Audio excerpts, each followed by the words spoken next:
जय हिंद साथियों। तो वीडियो को स्टार्ट करता हूँ। ठीक है, सबसे पहले बता दे रहा हूँ कि एफकेट 1 2022 जो एग्ज़ाम होने वाला है वो फेब में होने वाला है। मैक्स टू मैक्स 1 मंथ का टाइम है आपके पास, और इसीलिए मैं वीडियो अपलोड करना स्टार्ट किया, क्योंकि ये 1 मंथ में ना मैं आपको जितने भी इम्पोर्टेंट बोल सकते हो, जितने भी इम्पोर्टेंट आप बोल सकते हो वो इस चैनल में अपलोड होंगे। और जिस दिन एग्ज़ाम होगा उस दिन आप बताना कि कितने क्वेश्चंस इस वीडियोस से रिलेटेड थे। ठीक है, तो जितने भी जनरल अवेयरनेस के वीडियो होंगे दोस्तों, जनरल अवेयरनेस के वीडियोस होंगे वो मैं डोज वाइज ख़त्म कर दूंगा, मतलब 15 या 10 डोज तक ही जाएगा, और वहाँ तक आपको मैक्स टू मैक्स बहुत चीज़ क्लियर हो जाएंगे। ठीक है, उसके बाद एक सेक्शन होगा आपका स्पोर्ट्स का सेक्शन होगा, जिसमें मैं कवर करूँगा सिर्फ और सिर्फ स्पोर्ट्स न्यूज़ जो करंट अफेयर में रहे हैं, और उसी से रिलेटेड स्टैटिक जीके आपसे पूछेगा, स्टैटिक जीके आपसे वहीं पूछेगा। ठीक है, तो बहुत कोई का ये जवाब रहता है, सॉरी क्वेश्चन रहता है कि एफकेट में करंट अफेयर ज़्यादा नहीं पूछते, स्टैटिक जीके पूछते हैं। जी नहीं, करंट अफेयर ही रहता है, लेकिन उसको in form of static GK पूछा जाता है। ठीक है, बात क्लियर। चलिए बढ़ते हैं, आज पॉलिटी का क्लास है तो पॉलिटी के बारे में ज़्यादा ध्यान देते हैं। ठीक है, जो मेन बात है वहीं पे बात करेंगे हम। फर्स्ट क्वेश्चन पे आते हैं। फर्स्ट क्वेश्चन देखिए, लिखा हुआ in India the concept of single citizenship is adopted from. बहुत अच्छा क्वेश्चन कि सिंगल सिटीजनशिप जो था वो किस कहाँ से हम लोग ने लिए थे।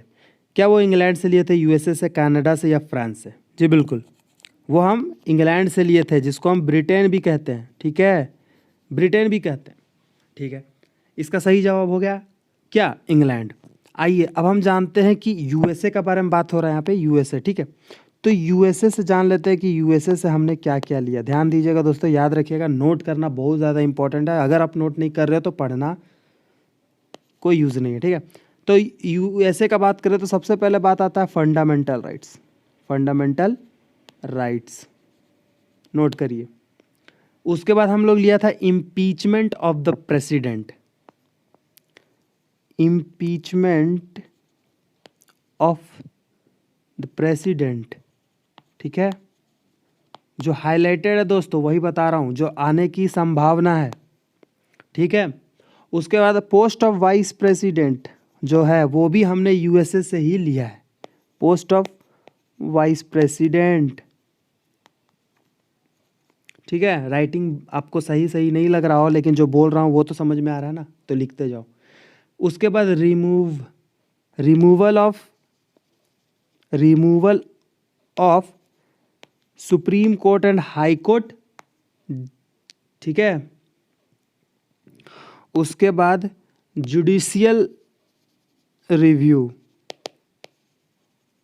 बस इतनी बात आपको याद रखना। इतनी सारी चीज़ें जो थी हमने यूएसए से लिया हुआ है। ठीक है, उसके बाद बात करते हैं कनाडा का। तो सबसे इम्पॉर्टेंट है कनाडा में आपको याद रखना, वो क्या है, वो है federation with a strong centre. ठीक है, फेडरेशन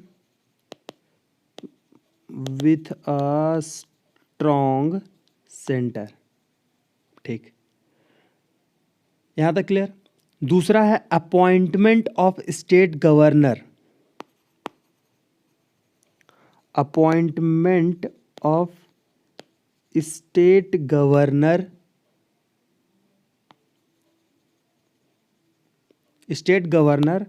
बाय द सेंटर। ठीक है, तो ये दो आपको इंपॉर्टेंट याद रखना है। ठीक है, कनाडा का बहुत कम पूछेगा दोस्तों, लेकिन पूछा तो ये दो पूछ सकता है। ठीक, उसके बाद बात करते हैं फ्रांस का। किसका, फ्रांस का। तो फ्रांस के बारे में जान लो, रिपब्लिक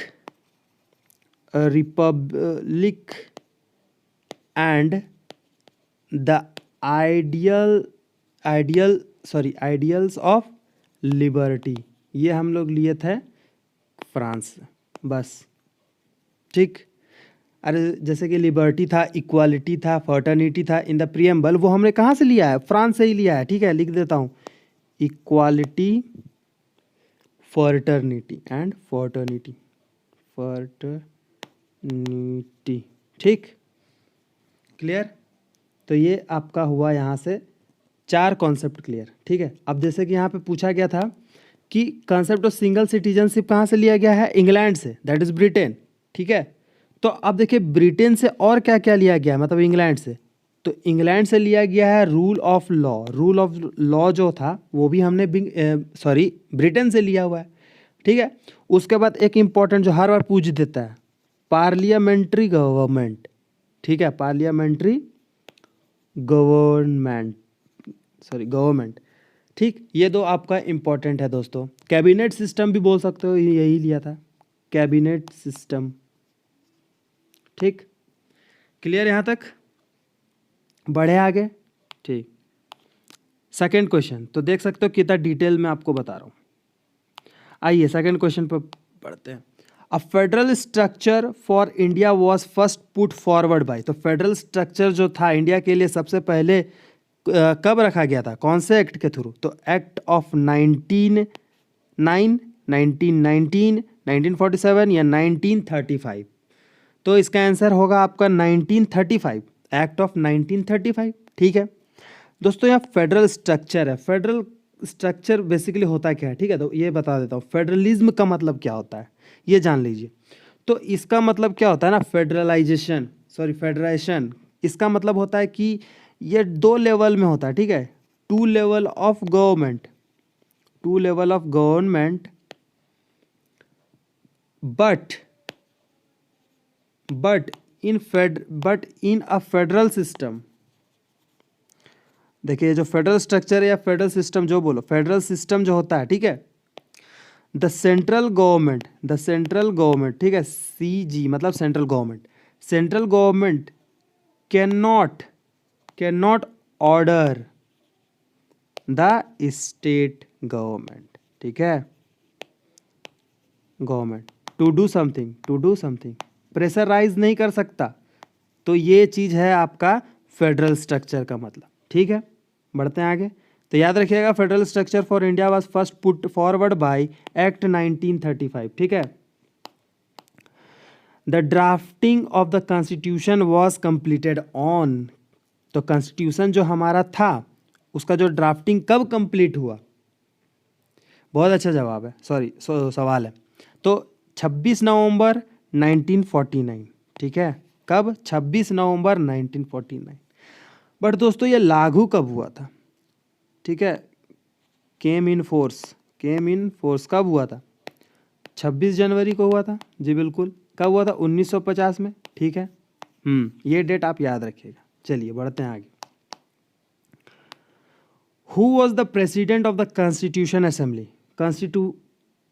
यहाँ पे कॉन्स्टिट्यूएंट असेंबली होना चाहिए था, ठीक है, कॉन्स्टिट्यूशन नहीं होगा यहाँ पे, कॉन्स्टिट्यूएंट असेंबली, ठीक है। कॉन्स्टिट्यूएंट असेंबली का प्रेसिडेंट कौन था, who was the president of constituent assembly, Pandit Jawaharlal Nehru ji, Sardar Patel, doctor Rajendra Prasad ji थे, या फिर डॉक्टर BR अम्बेडकर जी। बिल्कुल इसका आंसर हो जाएगा डॉक्टर राजेंद्र प्रसाद, ठीक है। तो डॉक्टर राजेंद्र प्रसाद जी थे जो प्रेसिडेंट थे। लेकिन दोस्तों याद रखिएगा यहाँ पे आपको क्वेश्चन पूछ देगा कि टेम्पोररी प्रेसिडेंट कौन था, पहला टेम्पोररी प्रेसिडेंट, तो लिख लीजिएगा टेम्पोररी प्रेसिडेंट हमारे डॉक्टर सच्चिदानंद सिन्हा जी थे, ठीक, याद रखिएगा। 2 दिन के लिए थे दोस्तों, 2 डेज के लिए। उसके बाद राजेंद्र प्रसाद जी बन गए थे, ठीक। Public order as an item in the constitution figures in, मतलब बात करें पब्लिक ऑर्डर किस लिस्ट में दिया हुआ है, यूनियन, स्टेट या कनकरेंट लिस्ट में या फिर रेसिडुअरी लिस्ट में, ठीक। तो याद रखिएगा दोस्तों हमारा जो लिस्ट होता है ना, पहले अच्छा सा फिगर बना देते हैं, ठीक है। देखिए ध्यान से देखिएगा, ये आपके लिए इम्पोर्टेंट है, ठीक है। टाइप ऑफ लिस्ट में अगर बात करें तो जैसे कि आपका एक लिस्ट होता है LI लिस्ट में सबसे पहले बात करें स्टेट लिस्ट होता है, जी बिल्कुल। यूनियन होता है, कॉन्करेंट होता है, ये याद रखना। फिर जो रेसिडरी था उसके बारे में हम बाद में बात करते हैं, ठीक। तो देखिए जो यूनियन है ना, यूनियन ये सेंट्रल लेवल पे होता है, सेंट्रल लेवल पे होता है। ये आपका स्टेट लेवल पे होता है।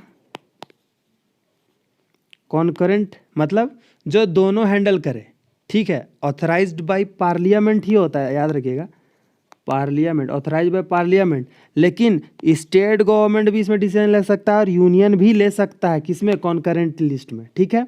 चलिए अब देखिए यूनियन लिस्ट में टोटल लिस्ट कितने हैं, 100।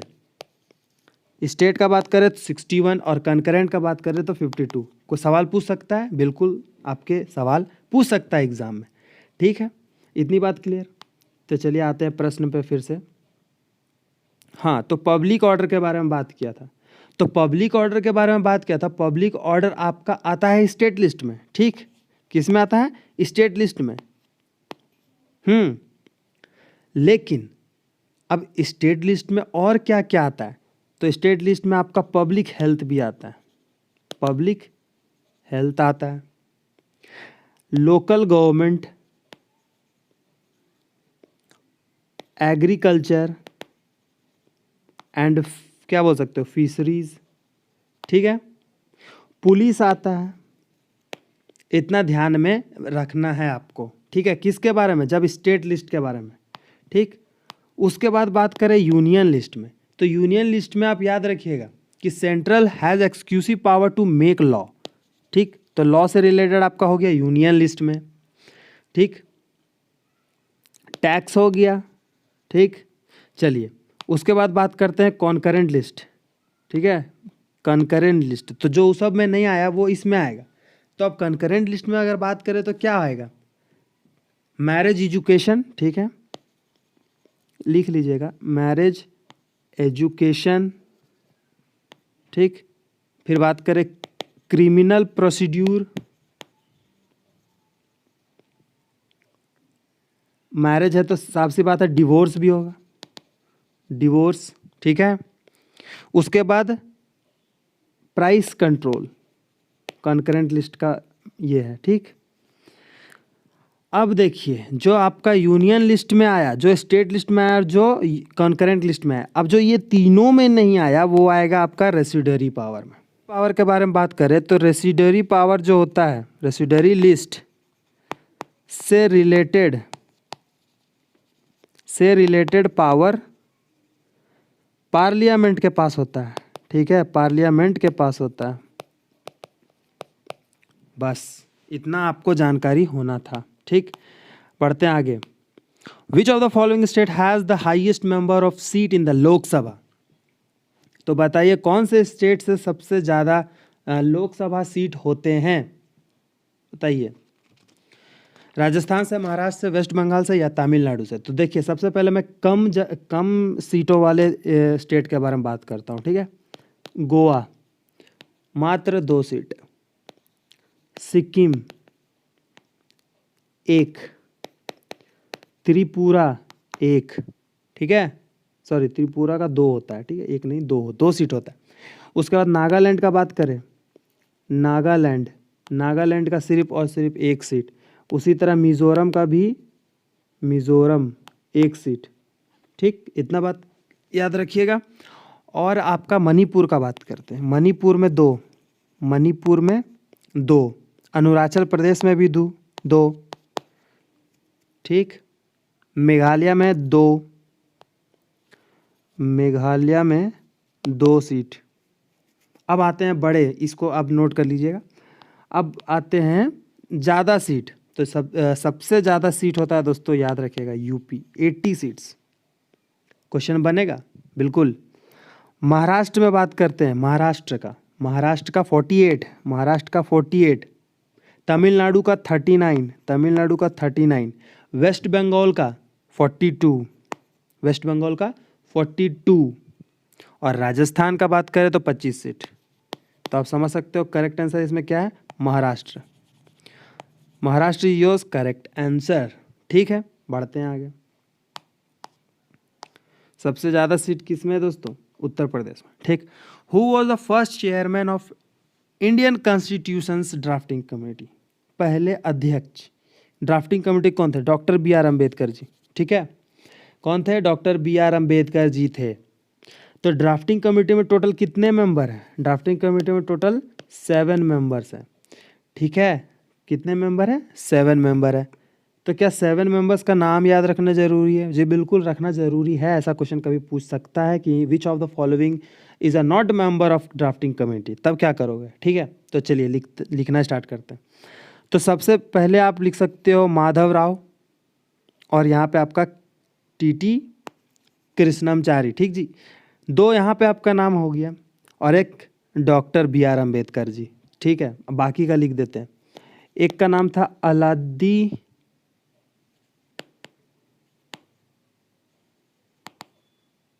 कृष्णस्वामी अय्यर, कृष्णस्वामी अय्यर, ठीक है। उसके बाद एन गोपाल स्वामी, गोपाला स्वामी, ठीक है। उसके बाद एक के एम मुंशी जी, ठीक है। कितने हो गए यहाँ पे? 1 2 3 4 5 6, और एक नाम बच गया। उनका नाम क्या था? मोहम्मद सादुल्ला, ठीक है। मोहम्मद को एमडी लिख दे रहे हैं, हाँ, और सादुल्ला जी बिल्कुल। तो ये नाम आपको याद रखना है एनी हाउ। बढ़ते हैं आगे। In which year the constituent assembly of India started functioning, मतलब जो कॉन्स्टिट्यूएंट असेंबली बना तो वो फंक्शनिंग कब स्टार्ट हो गया था? तो कॉन्स्टिट्यूएंट असेंबली बनना कब स्टार्ट हुआ था? 1946 में, जी हाँ, ये तो सही है। लेकिन दोस्तों फंक्शनिंग 1947 में हुआ था, ठीक। बढ़ते हैं आगे। लिखता है कि the DPSP was adopted from the, तो डीपीएसपी कहाँ से लिया है? उस फर्स्ट क्वेश्चन में ही था, लेकिन बात हम नहीं किए थे डीपीएसपी का, तो चलिए यहाँ पे आ गया। तो डीपीएसपी जो हमने लिया है वो हमने आयरलैंड से लिया है, that is Irish constitution. Clear? इतनी बात क्लियर, ठीक है। कहाँ से लिया है?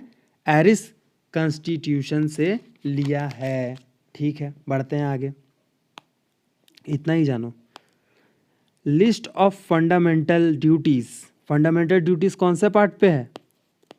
पार्ट 4A में फंडामेंटल ड्यूटीज है, ठीक है। Were added to the Indian constitution as a part 4A, ठीक है। तो इसका जवाब होगा 4, इसका जवाब क्या होगा? 4 होगा। तो पार्ट 1 में क्या है दोस्तों? एक वीडियो में बताया था, फिर बता रहा हूँ। पार्ट 1 में आपका है यूनियन एंड इट्स टेरिटरी, ठीक। पार्ट 2 में है सिटीजनशिप,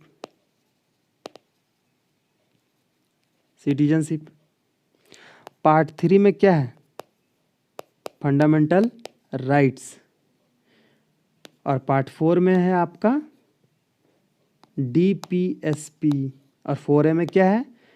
ये फंडामेंटल ड्यूटीज, ठीक।